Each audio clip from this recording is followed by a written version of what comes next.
एक रात मैं अचानक से उठ गई। एक सपने ने मेरी नींद खोल दी। मेरी एक दोस्त जिससे मैं कई सालों से नहीं मिली, वो मुझे सपने में दिखाई दी। मेरे उठने से मेरे करीब सोते हुए मेरे पति भी उठ गए। मुझे सकपकाया हुआ देखकर वो भी थोड़ा सा डर गए। क्या हुआ? आधी रात में आधे जागते हुए उन्होंने पूछा। कुछ नहीं, बस एक सपना देखा, मैंने कहा। मैं था क्या सपने में कि इतना डर गई? उन्होंने कहा। मैंने उनकी बात को नज़रअंदाज किया और वापस सोने की कोशिश की।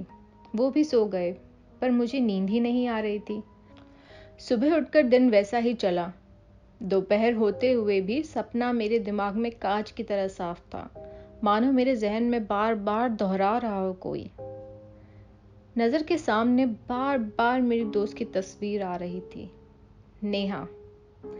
न जाने कैसी होगी वो। शादी के बाद उसने अपने आप को काफ़ी अलग कर लिया था। मिलती जुलती नहीं थी किसी से भी।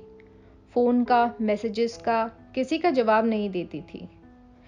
पहले तो मुझे यही लगता था कि शायद व्यस्त हो गई थी गृहस्थी में, इसीलिए कोई जवाब नहीं आ रहा उसका।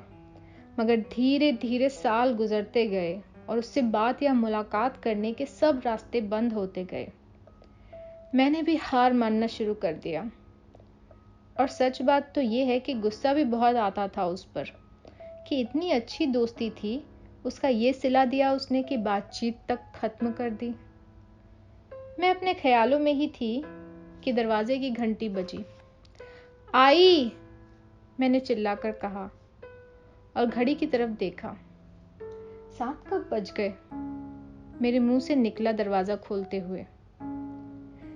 जब घड़ी का सुआ 7 पर आया तब मेरे पति ने घर में घुसते हुए बोला। मेरे चेहरे की चिंता को देखकर वो बोले, जवाब नहीं दिया कुछ मेरी बात का? असल में मैं अपनी दोस्त के बारे में सोच रही थी सुबह से, मैंने जवाब दिया। कौन सी दोस्त? वही जिससे बातचीत नहीं होती अब, मैंने कहा। नेहा? उन्होंने पूछा। उन्होंने उसका नाम जोर से लिया तो मुझे थोड़ा अजीब लगा। कई सालों से मैंने भी उसका नाम नहीं लिया था, पर मेरे पति को पता था कि उसका बात न करना मुझे हमेशा से ही खलता था। हाँ, मैंने कहा। क्यों आई अचानक उसकी याद? उन्होंने पूछा। पता नहीं, मैंने कुछ जान करके नहीं सोचा, बस वो मेरे सपने में आ गई, मैंने कहा। ओह, तो वो थी सपने में, तभी तुम इतना व्याकुल होकर उठी? हाँ, वो ही थी, मैंने कहा। मुझे ये बताते हुए अच्छा नहीं लग रहा था। क्यों सोचूं मैं उसके बारे में जब वो नहीं सोचती? दिमाग खराब हो गया है मेरा, मैंने जोर से कहा।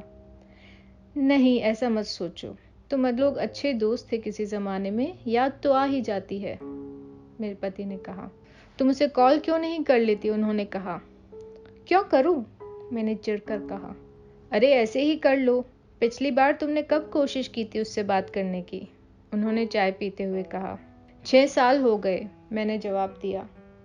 पर सवाल तुम्हारा गलत है, मैंने कहा। ये पूछो कितनी कोशिश की थी मैंने? जवाब है बहुत बहुत बहुत ज्यादा। हजारों बार मैंने कोशिश की, पर उसके कान पर जूं तक न रेंगी। ये ही बोल देती कि बात नहीं करेगी, लेकिन उसका कभी कोई जवाब तक नहीं आया। यह कहते कहते कब मेरी आवाज गुस्से और तेजी से भर गई मुझे पता भी नहीं चला। अच्छा, जाने दो, तो फिर भुला दो, ख्याल मत करना कॉल करने का। ऐसा कहकर मेरे पति अपने काम में लग गए। अगली रात फिर मुझे सपना आया, वही सपना। इस बार ऐसा लगा मानो नेहा मेरी आंखों में देख रही थी और मुझे पुकार रही थी। मैं फिर घबरा कर उठ गई। इस बार मेरे पति नहीं उठे। मुझे अकेले नींद भी नहीं आई। मैं घूमती रही घर में। फिर फेसबुक खोला मैंने। इतने सालों तक जिस नाम को बोला तक नहीं था और अंदर ही अंदर नफरत की थी, उसी नाम को ढूंढकर उसकी प्रोफाइल निकाली। देखकर बहुत गुस्सा आ रहा था मुझे। वेकेशंस की picture, anniversary picture, birthday picture, सब ठीक है, मैं क्यों सोचूं उसके बारे में। मैंने बंद कर दी प्रोफाइल, हाँ, मगर थोड़ी देर बाद फिर खोली। उसका चेहरा उतना खुश नहीं था जितना कॉलेज के वक्त हुआ करता था। फिर उसके सारे पिक्चर्स देखे मैंने, कहीं कुछ कमी सी लग रही थी। सारी प्रोफाइल पिक्चर देखते देखते मैंने सोच लिया था कि उसे कॉल करूंगी, एक आखिरी बार फिर ट्राई करूंगी। शायद सपने की वजह से, शायद उसे मेरी याद आ रही है इसीलिए मुझे सपना आया। न जाने कितने बहाने दिए मैंने खुद को और उसे कॉल करने की ठान ली थी। 5 बजे हैं। मैंने घड़ी को देखते हुए सोचा, उसका पुराना नंबर तो है मेरे पास, मगर क्या इस वक्त कॉल करना सही रहेगा? कर ही देती हूँ, क्या फर्क पड़ता है, उसके पास कौन सा मेरा नंबर होगा अब तक। और नहीं उठाया तो दिन भर में पता चल जाएगा कि वापस कॉल करती है या नहीं। मैंने उसे कॉल लगाया और उसने एक ही घंटे में उठा लिया। नेहा? श्वेता? अरे वाह, मुझे लगा था कि मेरा नंबर नहीं होगा तेरे पास। हाँ, नंबर तो नहीं है, नेहा ने कहा। तो फिर कैसे पहचाना? मैंने कहा। मुझे पता था तू ही कॉल करेगी इस वक्त, उसने हंसते हुए कहा। कैसी है तू? मुझे गुस्सा आ रहा था और बातें करते हुए खुशी भी हो रही थी। मैं ठीक हूँ, मैंने कहा। तू कैसी है?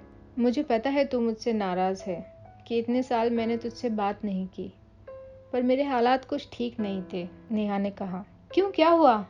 मैंने पूछा। मुझे अपना सपना याद आ गया अचानक, जहाँ मैंने उसे खून के तालाब में डूबते हुए देखा और वो मुझे बुला रही थी सपने में। मैं बीमार थी। काफी समय इलाज चला और पति ने भी बहुत जुल्म किए थे मुझ पर, नेहा ने कहा। उसकी बात सुन मेरा खून खौल गया। तूने मुझसे बात क्यों नहीं की? मैं कुछ कर पाती। अभी कैसी है तू?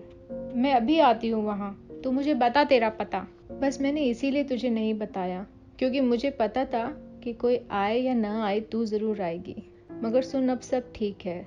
मैं ठीक ही थी, परिवार वालों ने भी बहुत साथ दिया। तू क्या कर लेती आकर यहाँ? तेरा भी मुझे पता चलता रहता था दोस्तों से। तुझे बार बार शहर बदलना पड़ता था अपने पति की नौकरी की वजह से, और तेरे मॉम डैड भी बीमार रहते थे। तुझे इतना सब पता था? हाँ, पता था, नेहा बोली। अच्छा, अब तो मिल सकते हैं, मैंने कहा। हाँ, मिल सकते हैं, नेहा ने कहा। तू अब कैसी है? अभी कहाँ है? तेरा पति तुझे परेशान तो नहीं करता? मैं व्याकुल हो रही थी। नहीं, अब नहीं करता। मैं अब ठीक हूँ, इसीलिए फोन उठाया। मैं अब बहुत बेहतर हूँ और तेरी याद तो मुझे सता ही रही थी।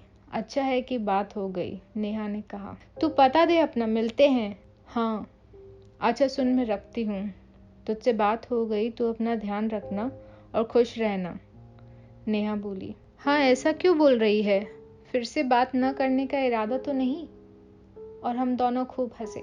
नहीं, ऐसा नहीं, बस भावुक हो रही थी, नेहा बोली। अच्छा, मैंने कहा। रखना है तो रख, मगर हम बात करते रहेंगे।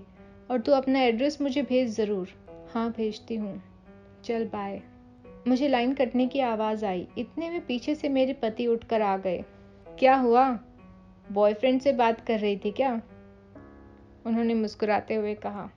ऐसा ही समझ लो, मैंने भी हंसते हुए जवाब दिया। क्या बात है, गुस्सा नहीं हुई मेरे कमेंट पर? उन्होंने कहा। नहीं, पता है किससे बात कर रही थी मैं? नेहा से। वाह, क्या बात है। पार्टी है आज तो, उन्होंने कहा। वो एड्रेस भेज रही है, पार्टी वहीं जाकर होगी। चलो, ये भी ठीक है, कहकर मेरे पति बाथरूम में चले गए और मैं नेहा के टेक्स्ट का वेट करती रही। न मुझे सपना वापस आया, न नेहा का टेक्स्ट। क्या बकवास है दोस्ती के नाम पर। करते क्यों हैं लोग जब निभा नहीं सकते? एक इमोशनल कॉल करके फिर गायब। पता नहीं सच बोल रही थी या झूठ। मैंने गुस्से में अपने पति को बोला। ये तो सीरियस मामला लगता है, उन्होंने कहा। अगर उसके पति ने कॉल सुना हो तो? तुम्हें नहीं पता कितने बुरे बुरे आदमी होते हैं इस दुनिया में। तुम एक काम करो, मुझे उसका नंबर दो, मैं कुछ करता हूँ। मैं डर गई और अपने पति को नेहा का नंबर दिया। फिर 2-3 दिन ऐसे ही निकल गए इंतजार में कि मेरे पति क्या मालूम करते हैं। मैं बीच बीच में कई बार उस नंबर को ट्राई करती रही, पर नेहा नहीं उठाती। फिर हफ्ते भर बाद मेरे पति शाम को कुछ नंबर लेकर आए। सुनो, ये तुम्हारी दोस्त के नंबर पर जो एड्रेस था, उससे जुड़े कई और नंबर हैं। इन पर अगर तुम कुछ करना ही है तो बात करके मालूम कर लेना। सरनेम से यह नंबर नेहा के घर वालों के नंबर लग रहे हैं। उन्होंने मुझे कुछ हिचकिचाते हुए कहा, जो नंबर तुमने दिया था वो तो मेरा दोस्त बोला 2 महीने से बंद है। उन्होंने कहा, अरे उसी नंबर पर तो मेरी बात हुई, बंद कैसे होगा? मैंने कहा, हाँ, पर रिकॉर्ड्स में बंद है। खैर पता नहीं, कुछ गड़बड़ हुई होगी। तुम ट्राई कर लो अपनी दोस्त के घर वालों से बात करने की, तुम्हारी चिंता तो खत्म होगी कम से कम, उन्होंने कहा। मैंने कॉल लगाया। हेलो हेलो जी, मैं श्वेता बोल रही हूँ, नेहा की दोस्त। नेहा त्रिवेदी? हाँ जानता हूँ, उसका पिता हूँ मैं। ओह नमस्ते अंकल, मैं उसकी पुरानी दोस्त हूँ। मैंने उससे 1 हफ्ते पहले बात हुई। मेरी उससे 1 हफ्ते पहले बात हुई। उसके बाद फ़ोन नहीं उठाया उसने। मुझे चिंता हो रही थी तो आपको कॉल किया। कुछ देर तक फ़ोन से कोई जवाब नहीं आया। फिर आवाज़ आई, बेटा पता नहीं तुम कौन हो, पर नेहा 2 महीने पहले चल बसी। कैसे हो सकता है ये? आप सच में उसके पिता बोल रहे हैं या कोई मजाक कर रहे हैं? मैं उसकी पुरानी दोस्त हूँ, अच्छी दोस्त हूँ श्वेता। अगर आप उसे नहीं जानते तो कुछ भी उल्टा पुल्टा मत बोलिए। हाँ, मैं तुम्हें नाम से पहचान गया। तुम सेंट एन स्कूल में उसके साथ थी, फिर कॉलेज में भी थी। हाँ, मैं वही श्वेता बोल रही हूँ। तो फिर आप क्यों बोल रहे हैं कि वो मर गई? क्योंकि बेटा वो मर गई, यह कहकर उसके पिता रोने लगे। मैं थोड़ी देर तक चुप रही। अंकल सॉरी, क्या आपको पता है कि सच में ऐसा हुआ है? मैंने डरते हुए पूछा। हाँ बेटा, मैंने उसका अंतिम संस्कार किया, पर तुम ऐसे क्यों बोल रही हो कि तुम्हारी उससे बात हुई? कुछ नहीं अंकल, मैंने बात खत्म कर दी क्योंकि मुझे भी डर लग रहा था और अंकल की आवाज़ में भी दर्द दिख रहा था। मैं लाइट जलाकर कमरे में कुछ देर तक बैठी रही। मुझे समझ में नहीं आ रहा था कि मैं क्या सोचूं, क्या करूं। क्या हुआ, बात हुई? मेरे पति ने पूछा। हाँ, मैंने कहा। फिर उसके पापा का नंबर था। फिर उन्होंने पूछा। उन्होंने कहा कि वो 2 महीने पहले मर चुकी है। ऐसे कैसे? मेरे पति बोले। तुमने तो बात की थी उससे हफ्ते भर पहले। हाँ की थी, पर उन्होंने उसका अंतिम संस्कार किया था 2 महीने पहले। मुझे डर लग रहा है, मैंने कहा। मेरे पति ने मुझे दिलासा दिया और बोले, भूल जाओ कि उससे बात हुई। अपनी फ्रेंड को अपने दिमाग से निकाल दो। 1 हफ्ते से बात तो नहीं हुई, ना किसी ने फ़ोन उठाया, भूल जाओ। हाँ, मैंने जवाब दिया। मैं सोच रही थी कैसे भूल जाऊं। वो मर गई तो कॉल कैसे उठाया? मुझे सपने में क्यों आई? वो असल ज़िंदगी में दुखी थी। मुझे उससे कॉल करना चाहिए था। उसके मरने के बाद कैसे बात की उसने और क्यों बात की? मेरे पति ने अपने फोन से सर उठाते हुए कहा, तुम्हें उसके बारे में सोचना बंद करना होगा। मैं पढ़ रहा हूँ इसके बारे में ऑनलाइन। अगर हमें पता नहीं कि मनुष्य मर गया है तो ऐसे कनेक्शन कभी कभी लग जाते हैं। तुम उसके बारे में सोचती भी रहती थी, मगर अब मत सोचो। वो फोन नंबर बंद था 2 महीने से, पर तुम्हारी बात हुई और जरूर तुम्हारे दोस्त की आत्मा थी। यहाँ लिखा है कि ऐसा तभी होता है जब आपको पता नहीं कि वह इंसान मर गया है। जब आपको पता चल जाता है तब ऐसा नहीं होता। अब नहीं होगा ऐसा, मेरे पति ने कहा। मैंने बस गर्दन हिलाई उनकी बातों को समझते हुए। तुम भूल जाओ, ये जरूरी है कि तुम भूल जाओ इस बात को, कहकर वो अपने काम करने चले गए। मैं कमरे में बैठी रही फोन को देखते हुए। अचानक मेरे फोन पे 3-4 मैसेजेस आए। मैंने देखा तो वो नेहा के थे। मैं कांप गई। नहीं खोलना चाहिए, मुझे नहीं खोलने मैसेजेस, पर मैंने खोले। उनमें लिखा था, मेरी प्यारी सहेली, मुझे सिर्फ तुमने सच्चे दिल से याद किया।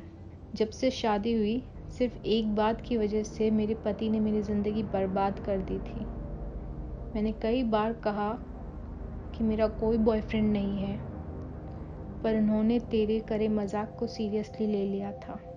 खैर अब तो हम साथ हैं। एक स्माइली बना हुआ था। मेरा एड्रेस है 1804 अपर्णा अपार्टमेंट्स, बोरीवली ईस्ट, मुंबई। मैंने सहम के बंद कर दिया मैसेज। ये एड्रेस मेरा था, कैसे निकालूं ये सब दिमाग से? मैं नहीं चाहती कि नेहा मुझसे आकर मिले। मुझे इसे दिमाग से निकालना होगा ताकि वो मुझ तक ना पहुंच पाए। क्यों सोचा मैंने उसके बारे में क्यों सोचती हूँ मैं? मुझे ये सब दिमाग से निकालना होगा ताकि नेहा ना आ जाए। मुझे उससे नहीं मिलना।